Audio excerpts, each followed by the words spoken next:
जय भोलेनाथ की रुद्र संहिता युद्ध खंड शिव महापुराण कथा चतुर्थ अध्याय। जो भी शिव महापुराण कथा सुन रहे हैं कमेंट बॉक्स में ओम नमः शिवाय जरूर लिखें। भगवान भोलेनाथ के असीम कृपा प्राप्त करें। जय भोलेनाथ की। त्रिपुरवासी दैत्यों को मोहित करने के लिए भगवान विष्णु द्वारा एक मुनि रूप पुरुष की उत्पत्ति, उसकी सहायता के लिए नारद जी का त्रिपुर में गमन, त्रिपुराधीप का दीक्षा ग्रहण करना। सनत कुमार बोले, उन महातेजस्वी विष्णु ने उनके धर्म में विघ्न उत्पन्न करने के लिए अपने ही शरीर द्वारा एक मायामय मुनि रूप पुरुष को उत्पन्न किया। वह अपना सिर मुड़ाए हुए, मलिन वस्त्र धारण किए हुए, हाथ में एक गुम्फिम काष्ठ का पात्र लिए हुए, दूसरे हाथ में झाड़ू लिए तथा उससे पग पग पर बुहारी करता हुआ हस्तपड़ी मान का वस्त्र अपने मुख पर लपेटे हुए विकल वाणी से धर्म धर्म इस प्रकार कह रहा था। वह उन विष्णु को प्रणाम कर उनके आगे स्थित हो गया।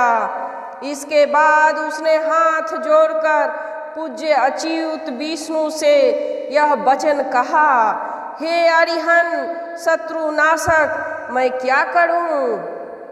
इसके लिए आज्ञा दीजिए। हे देव, मेरे क्या क्या नाम होंगे?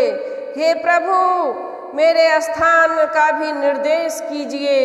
इस प्रकार उसका यह शुभ वचन सुनकर भगवान विष्णु प्रसन्नचित होकर यह वचन कहने लगे।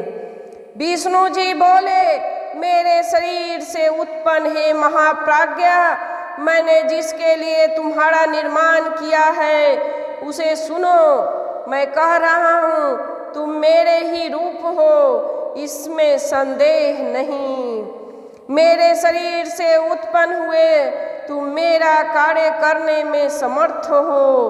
तुम मुझसे अभिन्न हो, इसलिए लोक में सदा पूज्य होगे, इसमें संशय नहीं। अरिहन नाम से अच्युत तुम्हारा नाम अरिहन होगा। तुम्हारे अन्य भी शुभ नाम होंगे, मैं तुम्हारे स्थान को बाद में बताऊंगा। इस प्रकार मेरा प्रस्तुत कार्य आदर से सुनो।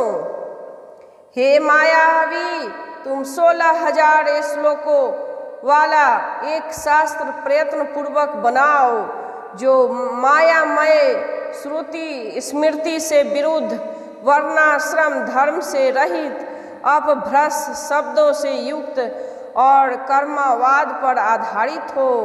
आगे चलकर उसका विस्तार होगा। मैं तुम्हें उस शास्त्र के निर्माण का सामर्थ्य देता हूँ। अनेक प्रकार की माया भी तुम्हारे अधीन हो जाएगी। उन परमात्मा श्री विष्णु का वचन सुनकर वह मायावी प्रणाम कर जनार्दन से कहने लगा। मुंडी बोला, हे देव, मुझे जो करना हो उसे शीघ्र बताइए। हे प्रभु, आपकी आज्ञा से सारा कार्य सिद्ध होगा। सन्नत कुमार बोले, मुंडी के द्वारा ऐसा कहे जाने पर भगवान ने उसे मायामय शास्त्र पढ़ाया और बताया कि स्वर्ग नरक की प्रतीति यहीं पर है, इसमें संदेह नहीं है। उसके बाद विष्णु ने शिव जी के चरण कमल का स्मरण करके उससे पुनः कहा कि तुम त्रिपुर में रहने वाले इन समस्त दैत्यों को मोहित करो। तुम उन्हें दीक्षित करो और प्रयत्न पूर्वक इस शास्त्र को पढ़ाओ। हे महामते, मेरी आज्ञा के कारण तुम्हें ऐसा करने से दोष नहीं लगेगा। हे यते, इसमें संदेह नहीं कि वहाँ सौत स्मार्त धर्म प्रकाश कर रहे हैं, किंतु तुम इस विद्या के द्वारा उन सभी को धर्म से च्युत करो। हे मुंडीन, अब तुम उन त्रिपुर वासियों के विनाश के लिए जाओ और तमोगुनी धर्म को प्रकाशित कर तीनों पुरों का नाश करो।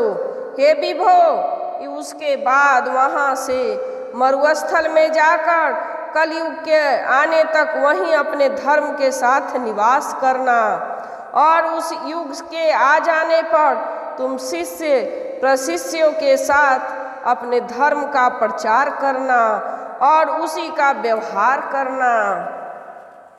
मेरी आज्ञा से तुम्हारे इस धर्म का निश्चित रूप से विस्तार होगा तथा मेरी आज्ञा में तत्पर होकर तुम मेरी गति प्राप्त करोगे। इस प्रकार देवाधिदेव शंकर की आज्ञा से सर्वसमर्थ विष्णु ने उसे हृदय से आदेश दिया। इसके बाद विष्णु जी अंतर्ध्यान हो गए।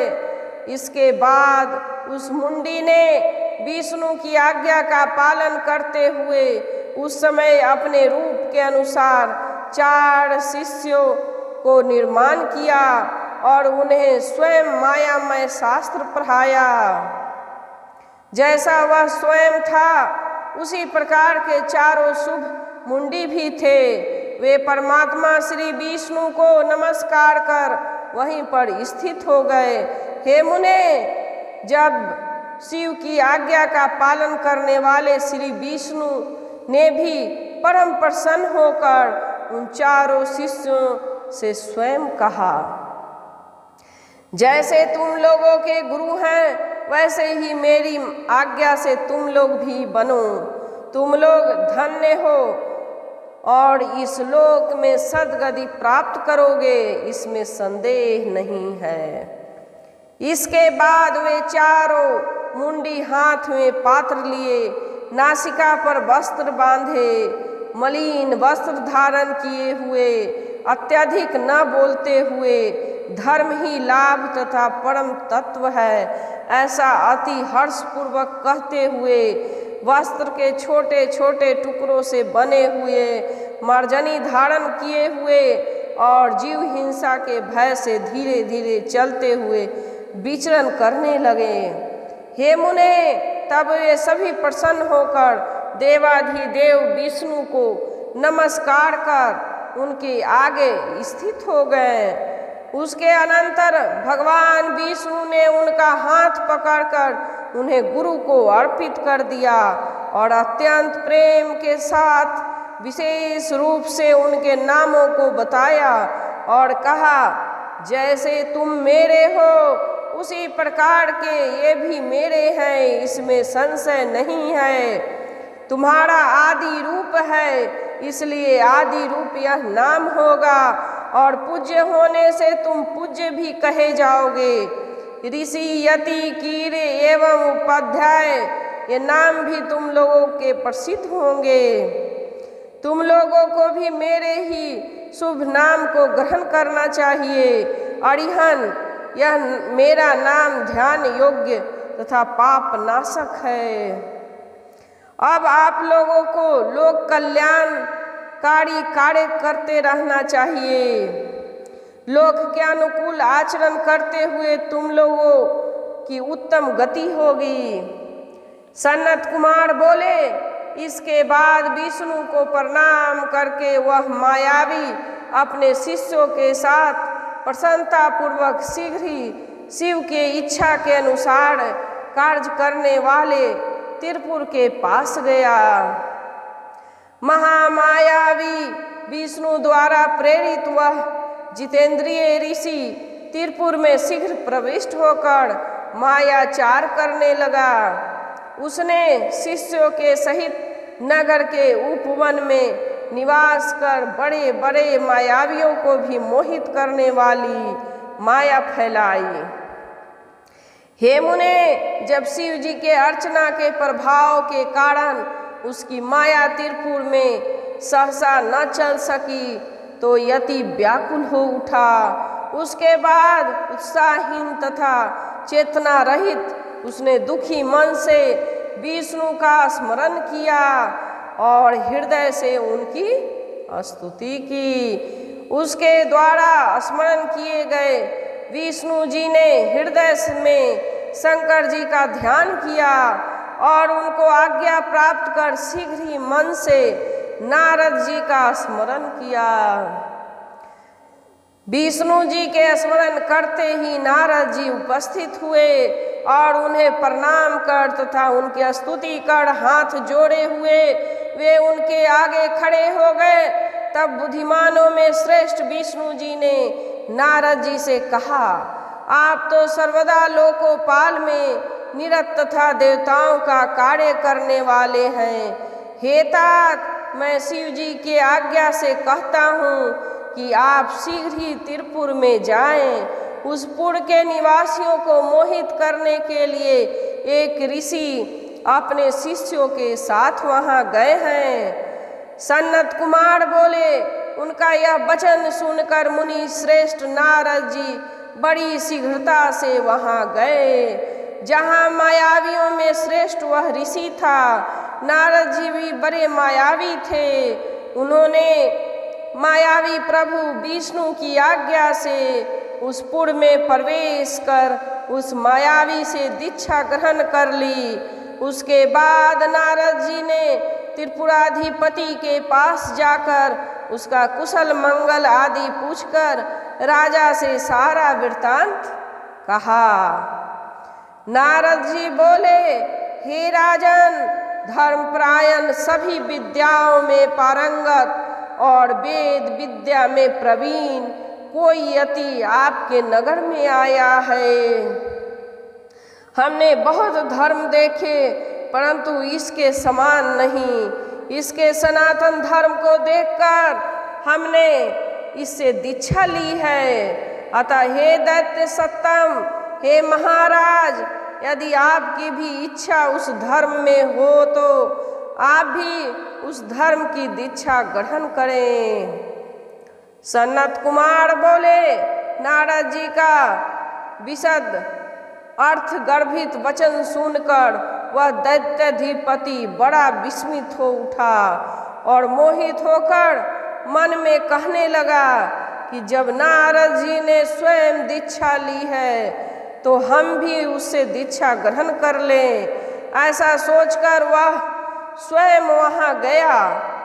उसके स्वरूप को देखकर उसकी माया से मोहित दैत्य ने उस महात्मा को नमस्कार करके उस वचन कहा। त्रिपुराधिपति बोला, पवित्र अंतःकरण वाले हे ऋषि, आप मुझे भी दीक्षा दीजिए, मैं आपका शिष्य बनूंगा। यह सत्य है, सत्य है, इसमें संशय नहीं है। दैत्यराज के इस निर्मल वचन को सुनकर उस सनातन ऋषि ने प्रयत्न के साथ कहा, हे दैत्य सत्तम, यदि तुम मेरी आज्ञा का सर्वथा पालन करोगे तभी मैं दीक्षा दे सकता हूँ, अन्यथा करोड़ों यत्न करने पर भी दीक्षा नहीं दूंगा। इस प्रकार यह वचन सुनकर राजा माया के अधीन हो गया और हाथ जोड़कर बड़ी शीघ्रता से यति से यह वचन कहने लगा। दैत्यराज बोला, आप जैसी आज्ञा दे मैं वैसा ही करूँगा, उसके विपरीत नहीं करूँगा। मैं आपकी आज्ञा का उल्लंघन नहीं करूँगा। यह सत्य है, सत्य है, इसमें संशय नहीं है। सनत कुमार बोले, त्रिपुराधिपति का यह वचन सुनकर उस ऋषि श्रेष्ठ ने अपने मुख से वस्त्र हटाकर उससे कहा, हे दैतेंद्र, आप सभी धर्मों में परम उत्तम इस दीक्षा को ग्रहण कीजिए, जिस दीक्षा के विधान से तुम कृतार्थ हो जाओगे। सनत कुमार बोले।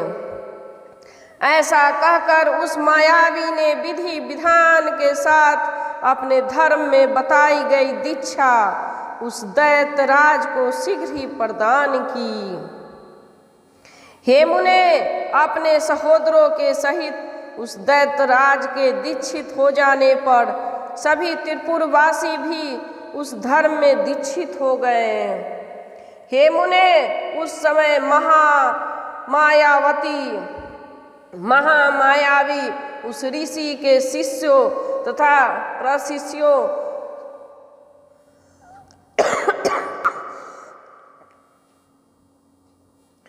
हे मुने, उस समय महामायावी उस ऋषि के शिष्यों तथा प्रशिष्यों से वह संपूर्ण त्रिपुर शीघ्र ही व्याप्त हो गया।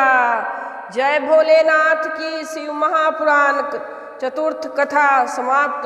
रुद्र संहिता युद्ध खंड चतुर्थ अध्याय समाप्त।